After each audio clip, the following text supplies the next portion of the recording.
Bonjour et bienvenue dans FaceTime épisode 3. J'avais juste envie de show off mon t-shirt avant que je m'assoie.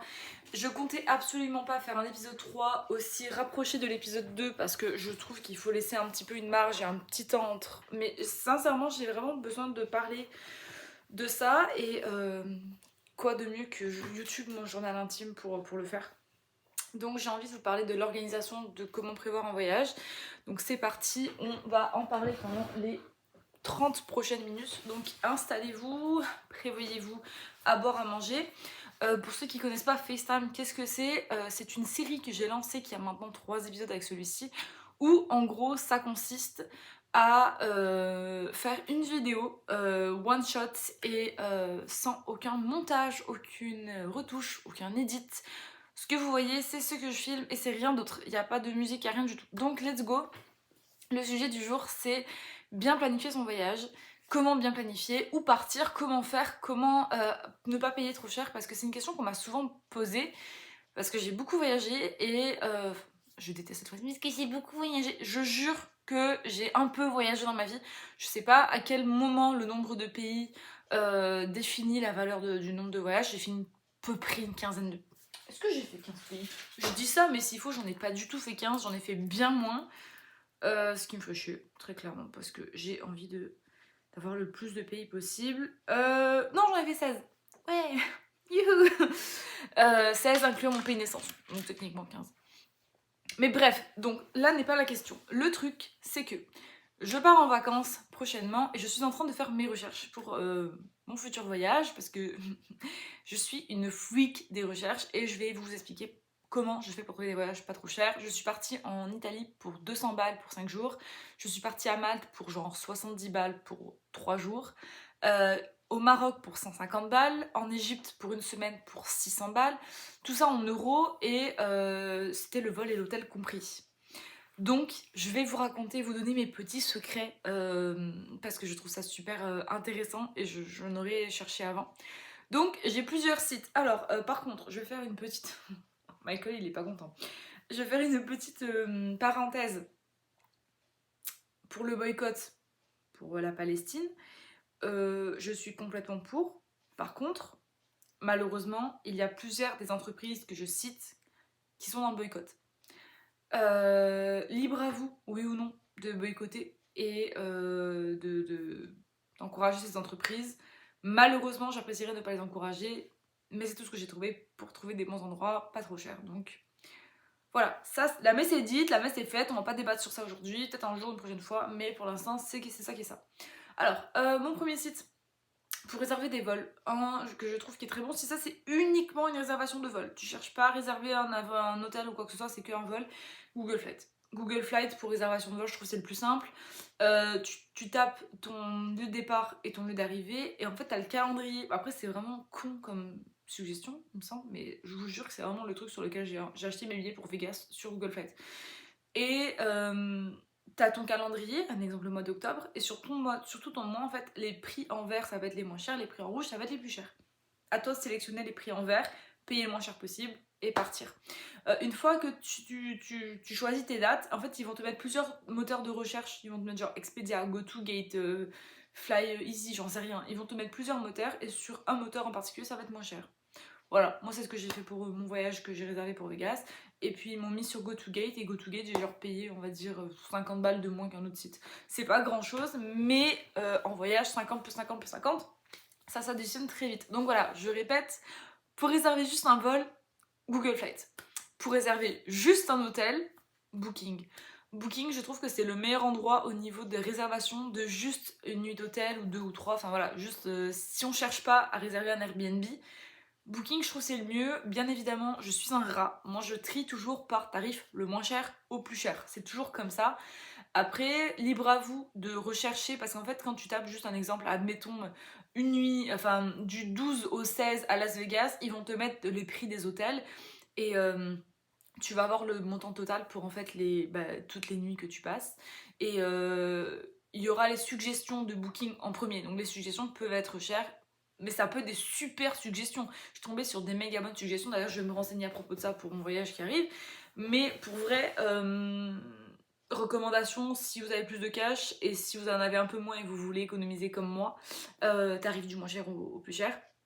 Et moi, j'ai jamais eu aucun problème, j'ai réservé quelques fois sur Booking, tout s'est très bien passé. Après, si vous voulez, et ça c'est aussi intéressant, si vous voulez avoir un endroit privatif, juste à vous, Airbnb. C'est chiant, mais maintenant j'ai l'impression qu'on fait tous par Airbnb. Après, en fait, le truc c'est que je trouve qu'Airbnb ça vaut la peine, oui ou non. Des fois, t'as des chambres d'hôtel qui sont beaucoup moins chères qu'un Airbnb, mais en même temps, un Airbnb, maintenant il y a de plus en plus de chambres où t'as vraiment juste la chambre. Dans l'appart, t'as que la chambre, c'est tout. Genre vraiment, tu vis avec ton hôte, mais t'as que la chambre. Ce que je suis quand même, si je paye 150 balles la nuit, j'aimerais bien pouvoir avoir mon appartement et pas dormir. J'ai vu, attends, non mais attends. J'avais vu une annonce sur, c'était sur quoi? C'était sur Airbnb d'un mec qui te disait, oh vous pouvez dormir avec moi dans mon lit, ça sera juste 50 $. Pardon? Après il y en a vraiment, ils cherchent à attiser la connerie, hein. Dormir avec soi dans son lit, genre 50 balles, ou ça s'appelle du proxénétisme en fait à ce stade-là. Enfin bref, c'est débile, mais vraiment. Donc faites attention sur qui vous tombez, lisez bien les commentaires. Et après, il y a des endroits qui font clairement du fric, de ouf. Moi, j'ai été à New York et j'ai dormi dans un endroit, c'était vraiment super cool, c'était à Flushing dans le Queens. Et genre, je suis tombée là-dessus et c'était en fait une madame qui avait genre, je crois, racheté un genre de, je sais pas, un immeuble ou j'en sais rien, mais elle avait plusieurs chambres et tout était très très propre. Chaque chambre avait sa salle de bain et on avait une cuisine commune. C'était vraiment parfait. C'était très bien situé, c'était vraiment à genre 15 minutes de Manhattan en métro. Pépite. Alors qu'on devait péter au New Jersey pendant les 3 prochains jours. Enfin, c'est pas ça le débat, mais Airbnb peut être très cher pour certains endroits. Après, je pense que si vous allez tout au fond du cul, dans le trou du cul du Pérou, peut-être que ça sera un petit peu moins cher qu'en plein milieu de Los Angeles, tu vois. Mais you can try. Donc ouais, Airbnb si vous voulez un appartement complet. Je sais que sur Booking, il y a des appartements complets également. Je me suis jamais renseignée parce qu'au niveau des prix, je pense que ça doit coûter pépette. J'ai une pochette ici. Ou un trou. Je sais pas. Donc, Booking, Airbnb, Google Flights. Et là, on passe à mon petit chouchou, mon petit secret en fait, Expedia. Pour moi, Expedia, c'est l'endroit où j'ai trouvé les meilleurs voyages, tout inclus. Je m'explique. On va faire un test pour vous montrer que I am not foolish. Alors, oui, non, mais pas faire de commentaires. Tu vas sur Expedia. Et donc tu vas venir taper, tu sais, genre vol tout inclus en mode voyage tout inclus. Donc là, bon, je sais pas quel type de voyage tu veux faire, où tu es et tout. Enfin, je ne sais pas. Alors, vol plus hôtel, Expedia. Je vous ai dit, c'est comme un FaceTime, hein. Il n'y a pas de coupure, donc vraiment, vous voyez me faire mes recherches en live et en stéréo. On va mettre départ Paris, parce que bon, voilà, on ne sait jamais. Alors, départ Paris. Où est-ce que tu voudrais aller? Bon. Bon, en vrai, on va dire Los Angeles, parce que je pense qu'il y a beaucoup de personnes qui voudraient peut-être éventuellement aller à Los Angeles. Je sais pas, c'est un endroit que je choisis au hasard. Destination, LA. Date, on va mettre un exemple du 13 au 19 octobre. Date au hasard, c'est juste pour vous montrer un peu. 2 personnes, une chambre. Recherchez. Bien sûr, comme je vous ai dit, je suis un rat. Je mets toujours du moins cher au plus cher. Pour les gens qui ne comprennent pas l'expression si je suis un rat, c'est dans le sens où je veux payer le moins possible. Mon objectif, c'est pas de faire un voyage qui va me coûter 10 000 balles, tu vois. Donc c'est ça que j'expliquais. Quand t'arrives, moi je suis en dollars canadiens parce que je suis au Canada présentement, voire premier épisode FaceTime. Mais quand t'arrives, tu vas avoir des recommandations, bien évidemment, d'hôtels, etc. C'est des bêtes d'hôtels, hein, vraiment. Mais en fait, j'avais dit, oh, ça va. J'allais vraiment cracher là-dessus en disant, c'est super cher. T'as un hôtel à Calabasas? Attends, non, parce que si c'est ça, ça vaut vraiment la peine. Si c'est ça, mais alors les gars, mais allez-y. Une grande chambre standard avec 2 lits, mais la chambre, elle est incroyable. Pardon, mais là, je suis en train de de me dire que je vais peut-être continuer mes recherches sur Expedia finalement. C'est incroyable. Alors, je vais vous faire la traduction en euros parce que là, forcément, je suis en dollars canadiens. Mais pour une semaine, ok, 500, ok. Pour une semaine du 13 au 19 de Paris vers Los Angeles, pour 1000,38 €, vous avez le vol aller-retour et l'hôtel. Et je te parle pas d'une connerie, je te parle d'un bed d'hôtel en plein milieu de Los Angeles. Donc en vrai, 1000 balles, si tu touches un SMIC, c'est un mois de loyer. Un mois de travail. Je sais pas si c'est moi qui est folle, mais moi, perso, mes priorités sont dans le voyage. Je me dis, c'est super pas si cher.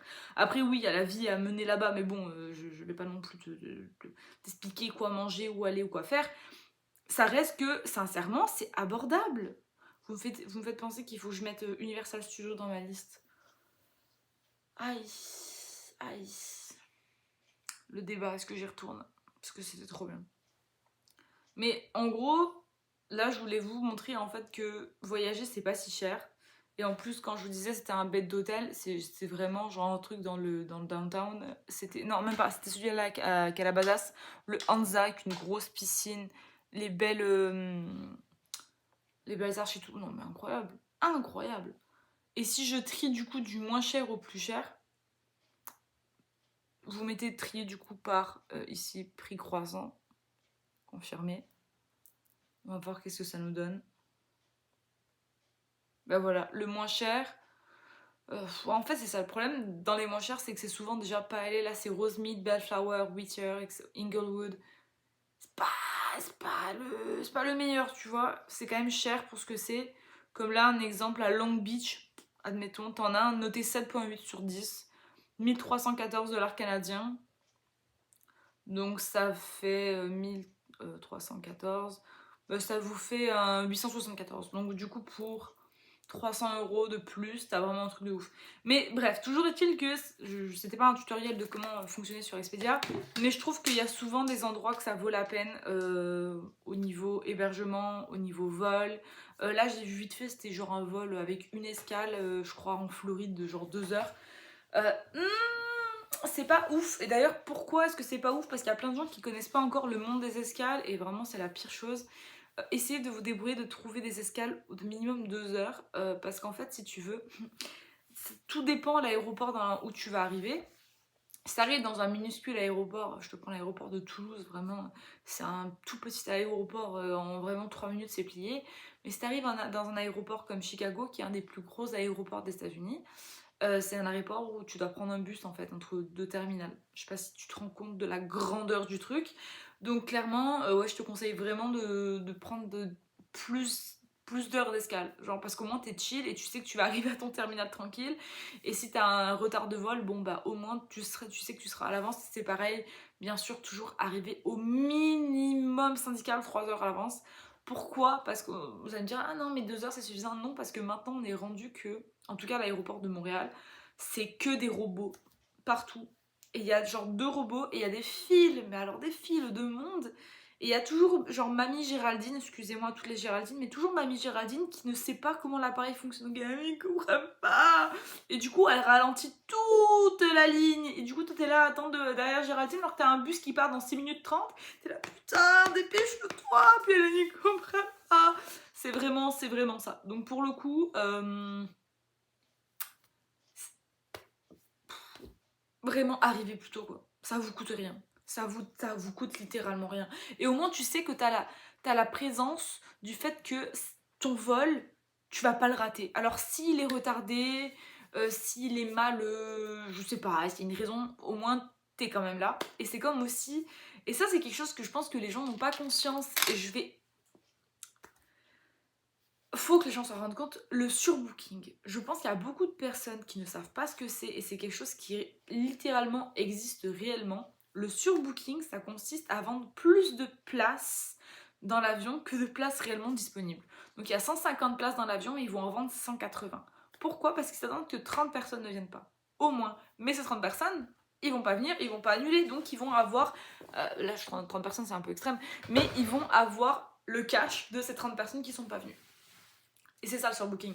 Donc un exemple, tous les gens là qu'on attend avant l'embarquement dans l'avion, qui un exemple, tu sais, t'as toujours porte, un exemple porte 12K, t'arrives à la porte 12K, puis te disent ok, il y a la première catégorie, la 6ème catégorie, genre la 4ème catégorie est arrivée en premier, et que tout le monde se lève et qu'il y a des gens qui disent ouais bah c'est débile de se lever parce que dans tous les cas tu vas rentrer.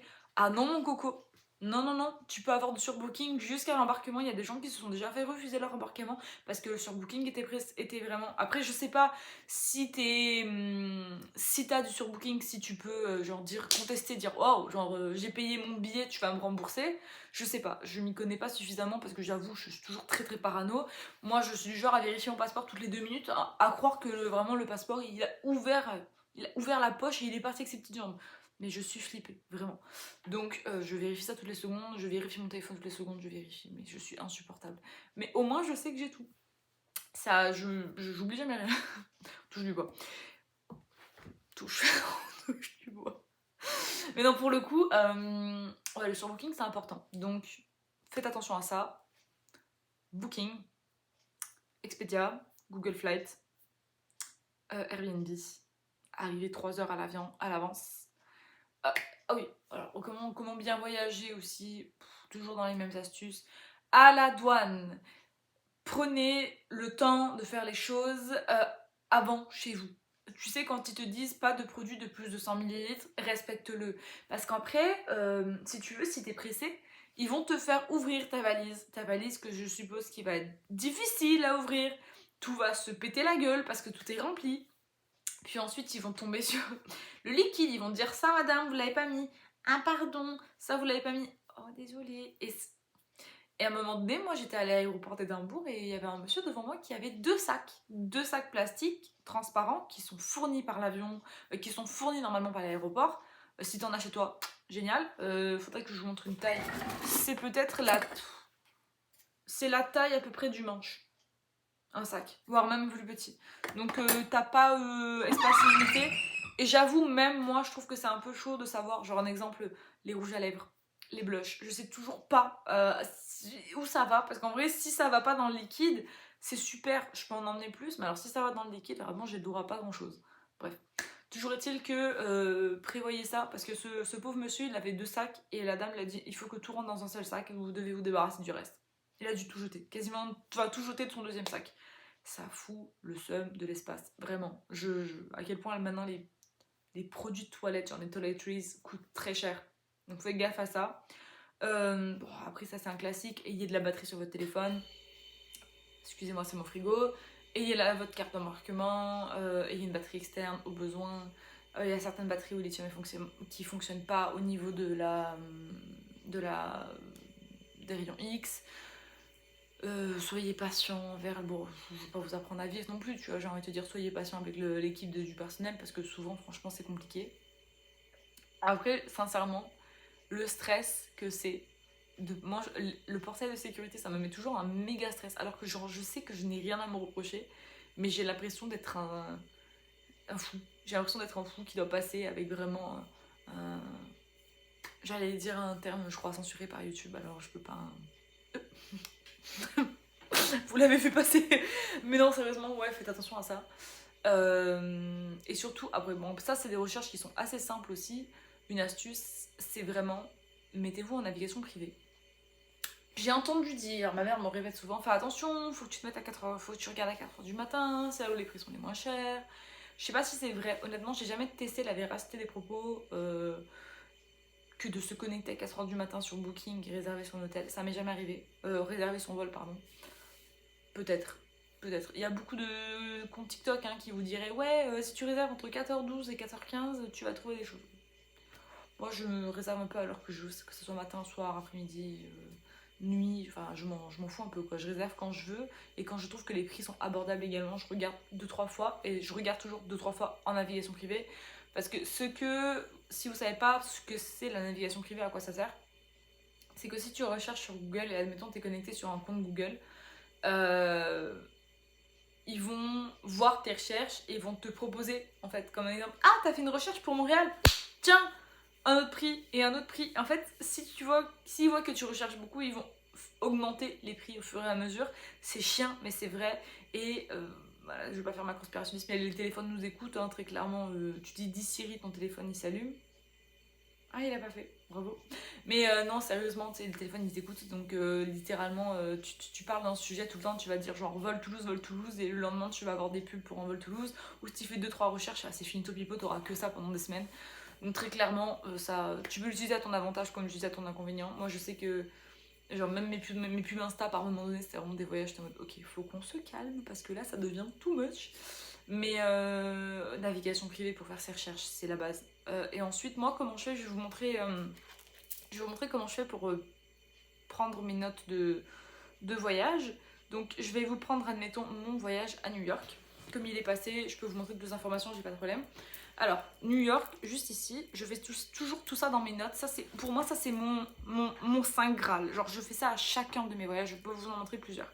Donc, je pose toujours une question. Là, c'est comment se déplacer, où est-ce qu'on est situé, des endroits cool à voir, et du coup, je mets des coches. Donc, là, c'était vraiment les endroits cool à voir. Donc, ça, j'ai coché juste le Pietronita.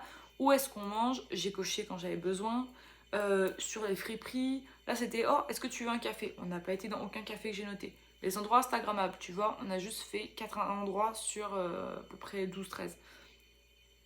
Pardon, il y a vraiment beaucoup de choses à faire. Donc c'est pour ça, là les incontournables, et bah on les a littéralement tous faits. Donc juste tu mets ta petite coche et c'est bon, ça met que c'est validé. Moi j'ai un iPhone, je suppose que ça peut être possible sur Android également ou sur une application tierce.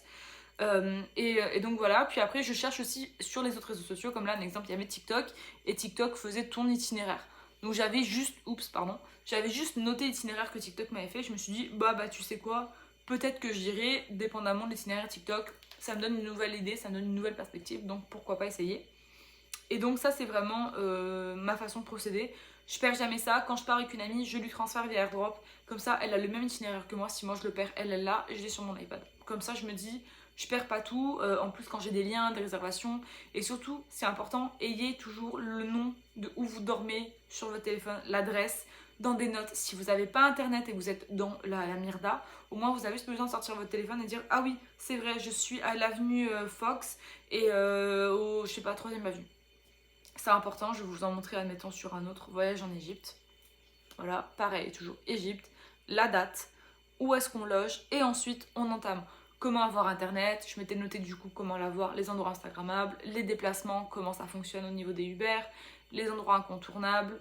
Là c'était comment se rendre à Luxor. Donc là j'avais fait toute une comparaison de prix, en avion, en train, en bus, etc.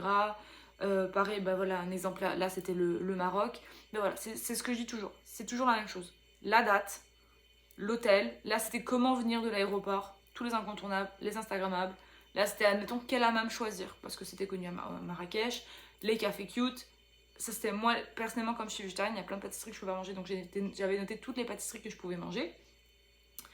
Des restaurants avec des options vegan végé, et là tu vois c'était particulier, j'avais noté combien de kilomètres j'avais marché.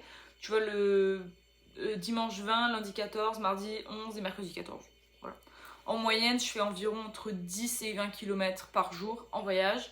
Le plus que j'ai été, je pense que c'était 21 km dans la journée, ce qui fait mal aux pattes, hein, on va pas se mentir. Et le moins, ça devait être 8 ou 9. Je pense que j'ai jamais aussi peu marché. Mais ça, c'est vraiment, pour moi, mon must-have. Il y a des gens qui vont me dire c'est beaucoup trop, il y en a qui vont me dire c'est pas assez. Moi, c'est ce qui marche pour moi. Comme ça, s'il m'arrive une connerie, comme je dis, j'ai tout dans mon téléphone et j'ai juste besoin de le sortir. Voire même, c'est très bien si vous êtes un peu old school, et je vous le conseille, vous prenez juste en fait une petite feuille de papier, vraiment vous écrivez le nom de l'adresse, de où vous logez, ou le numéro de téléphone de l'Airbnb, ou je sais pas, parce que en fait on est dans un monde et dans une ère qui fonctionne que par les téléphones et que par internet. Mais qu'est-ce qu'on fait si on n'a plus de batterie et qu'on peut pas en fait, et qu'on a juste du cash et qu'on a plus de batterie et qu'on a plus Apple Pay et qu'on a rien du tout, bah au moins tu sors ton post-it et tu dis ouais, bah en fait moi je suis là-bas, donc tu peux t'y rendre. Ça c'est pas mal, la messe est dite, tout est fait. Sinon quoi d'autre au niveau des voyages? Bah après ça va de soi. Voyager avec des gens que vous connaissez. Partez pas en voyage 7 jours avec une personne que vous connaissez pas trop, parce que je trouve que vraiment être ami avec après un voyage, c'est vraiment ça passe ou ça casse. Il y a des amitiés où ça va pas fonctionner, il y a des amitiés où il y a des gens qui vont s'entretuer. Moi personnellement je suis partie avec mon ex à Malte et genre ça s'est bien passé, mais dans le sens où lui c'était un type de resto, moi j'étais un type de street food. Donc vraiment, genre les deux, on n'était pas en accord sur ça parce que lui voulait tout le temps aller au resto, puis moi je voulais tout le temps aller genre au street food à côté pour juste genre manger un truc on the go, tu vois. Donc mettez-vous d'accord et voyagez avec quelqu'un qui aime les mêmes choses que vous, sinon vous allez être un petit peu coincés toutes les deux à vouloir faire quelque chose, mais vous allez pas être d'accord. Donc ça c'est. Mais après, c'est évident, mais ça fait partie des conseils de voyage. Faites attention avec qui vous voyagez. Je pourrais faire des astuces au niveau des assurances, mais sincèrement, j'ai pas de conseils. Ça serait meilleur de voyager avec une assurance. Renseignez-vous parce que normalement, votre carte de crédit en France ou carte de crédit slash débit au Canada, mais plus carte de crédit, vous fait une assurance. Derrière votre numéro de carte de crédit, vous avez genre où contacter et normalement, votre banque peut vous prendre en charge. Moi, je sais que j'avais la carte Globetrotter Mastercard avec le Crédit Agricole en France et j'avais quand même une assurance de quelques jours.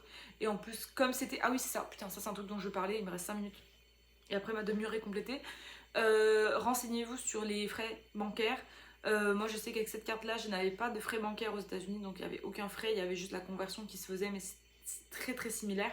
Au Canada, il y a des frais bancaires à chaque fois, donc ça c'est vraiment pas très intéressant. Donc ça peut être intéressant si vous êtes aux États-Unis de faire un compte Revolut ou un truc du genre. Je suis pas sponsor, j'aimerais bien, mais je n'ai même pas encore l'application, il faudrait que je la télécharge pour me renseigner. Et en matière d'autres objets, qu'est-ce que je voulais dire? Je ne sais plus. Ah oui, en vrai, en toute sincérité, renseignez-vous sur les assurances, c'est important parce qu'on sait jamais. Voilà, comme j'ai dit, chaque carte normalement a une assurance plus ou moins élevée. Et au niveau des adaptateurs, amenez-les. Au lieu de les acheter sur place, vous allez payer 6 fois plus cher. Comme un exemple, aux États-Unis, enfin en Amérique du Nord, la prise, elle ressemble à ça. Ok? Ça, c'est la prise, c'est pas la prise européenne. Et il y a beaucoup de gens qui croient que c'est la même prise partout. Non, pas du tout. Amérique du Nord, c'est ça. Europe, c'est les bourrons. L'Angleterre, c'est genre. Il y en a 3, voilà. Ça change dans chaque pays et c'est très important d'avoir son adaptateur parce que vraiment, il y a plein d'endroits où ils en vendent pas. Et vraiment, vous arrivez dans le pays, vous êtes comme ça. Ah, je vais m'acheter un adaptateur, bam, il n'y a rien. Ou bien vraiment, les gift shops te le vendent 30 balles parce qu'ils savent que du coup, t'es un pigeon et que tu l'as oublié. Voilà, sinon, qu'est-ce que j'ai envie de dire? Bah, il y a une batterie de rechange. C'est une petite batterie externe que j'ai acheté sur Amazon, genre 20 balles. Elle est cool. C'est une batterie de rechange basique, quoi. Moi, j'aime beaucoup le dispositif là, de genre de corde que tu mets sur ton téléphone. Alors, ça fait touriste, mais au max. Mais c'est pratique. Moi, j'avais ma meilleure amie qui était partie avec moi en Égypte. Elle avait oublié son téléphone dans le Uber. Et du coup, on a réussi à le retrouver par la suite. Mais moi, je l'avais au cou. Donc, en fait, je pouvais pas l'oublier. Même si je me levais, mon téléphone suivait. Donc, ça pourrait être un truc à voir aussi. Et faites attention, même si vous vous déplacez en Uber, parce qu'il y a quand même des cinglés partout. J'ai envie d'éternuer depuis tout à l'heure. C'est insupportable. Donc, je vais vous laisser sur ça. Parce que vraiment, là, j'ai les yeux qui pleurent, j'éternue. Donc, c'est insupportable. Mais j'espère que ça a pu vous aider un petit peu. C'est vraiment mes meilleures astuces. Là, j'ai rien d'autre qui m'est en tête. Je vais peut-être faire une autre vidéo où je vais parler de mon expérience avec les États-Unis, la douane, etc. Parce que j'ai des choses à dire. Donc voilà, j'espère que ça vous a plu. Je vous retrouve pour un prochain épisode 4 de FaceTime dans pas trop longtemps. Je vous fais des gros bisous. Et bon voyage!